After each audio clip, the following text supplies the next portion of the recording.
Katonda bw'atyo bwe yayagala ensi n'okuwaayo n'awaayo omwana w'omu Yesu Kristo, buli amukkiriza aleme okubula naye abeere n'obulamu obutaggwaawo. Era ayongera n'agamba nti guno gwe musango, nti kubanga omusana guzze mu nsi, abantu ne baagala ekizikiza okusinga omusana.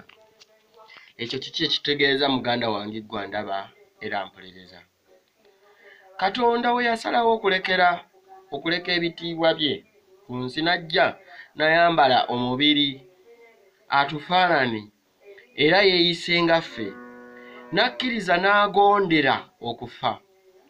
Ffenna abalamu abali ku nsi na buli kiramu ekyatondebwa Katonda kirina okuloza kufa. Naye okufa si kye kikulu, ekikulu ekisinga bwe bulamu obutaggwaawo. Bw'ogondera Katonda n'okola Katonda by'ayagala, ofuna ekitiibwa mu bwakabaka bwe era n'obeera n'obulamu obutaggwaawo. Tufuuye ekkondeere ne tulifuuwa, abantu ne baliwulira naye ne batayagala kugondera ebyo Katonda by'ayagala. Tugambye abantu okulokoka, abantu bagaanye okulokoka, bagamba ebyo byabwe. Abalokole bayaaye, abalokole balimba. Naye obulokole si ddiini. Obulokole kwe kukyusa obulamu bwo, kwe kukyusa omutima gwo ne bwenenya n'okkiriza Mukama waffe Yesu Kristo era n'okola ebyo Katonda by'ayagala. Okwo nno kwe kulokoka. Okulokoka mu bufunze kwe kukyuka n'otandika okuwa obujulirwa. Nali musamize, kaakati ntendereza Yesu. Nali mubbi, kaakati ntendereza Yesu. Nali mwenzi, kaakati ntendereza Yesu. Nali kiki. Kwegamba n'oleka Katonda bye yagaana n'okola Katonda by'ayagala, n'olokoka. Kwe kulokoka. Teri ajja kulaba bwakabaka bwa Katonda ng'akyevulungulira mu bibi. Oli mwenzi, oli mubbi, oli muwaayiriza, owaayiriza.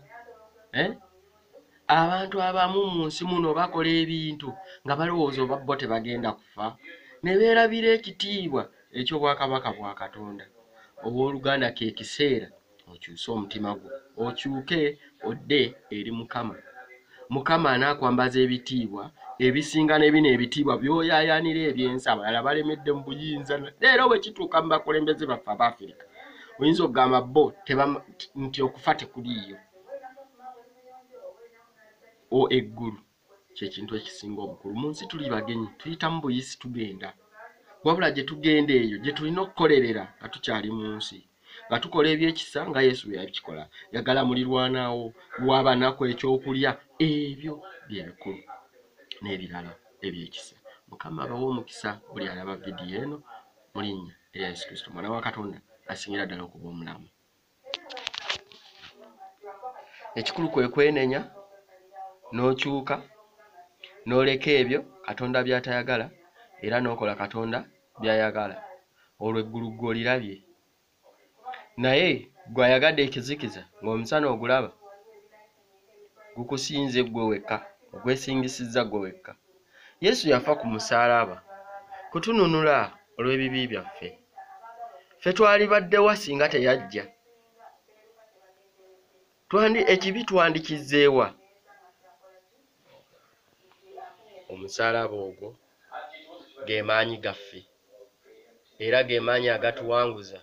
Ng'Abakolinsi ekisooka essula esooka olunyiriri lw'omunaana bw'agamba nti omusaalaba bwe busirusiru eri abaabula, naye eriffe abaagutegeera ge maanyi agatuwanguza. Owooluganda, kkiriza Yesu Kristo nti nga bwe yafa ku musaalaba olw'ebibi byaffe, naawe ebibyo byonna bijja kutereera. Erinnya lya Mukama waffe Yesu lyebazibwe. Amiina.